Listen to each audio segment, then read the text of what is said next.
Вьетнамда ұрлық өте көп. Затыңызды пляжда тастамаңыздар, таксида абай болыңыздар, отельде тастамаңыздар, магазинда даже қойып кетпеңіздер. Ұрлық деген бұл жерде зашкаливает кәдімгі. Еще полицияға барсаңыздар, сізден заявление алады, бірақ қарамайды. Ну, это, в принципе, классика ғой, телефон жоғалтқан, компьютер жоғалтқан, біреу там бір затын жоғалтқан, документін жоғалтқан адамдар көбінде таппайсыз. Бұл жерде де бір жақтағындай тема бар, короче, танысың болу керек, анау мынау деген сияқты, короче, оны іздеу үшін уақыт, анау ешкім іздегісі келмейді, өйткені бұл жақта зат жоғалу қалыпты жағдай. Сол үшін Вьетнамға келсеңіздер, өздеріңіздің заттарыңызға мұқият болыңыздар. Адам ұрлайды деген это где-то бір 99.9% өтірік деп айтсам болады.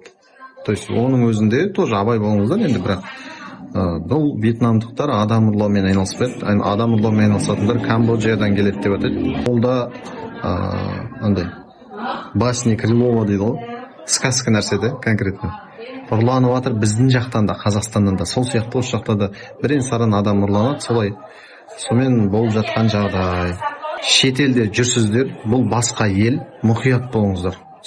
Осыны шетелге қыдыруға баратын, именно Вьетнамға келетін достарыңызға жіберуді ұмытпаңыздар.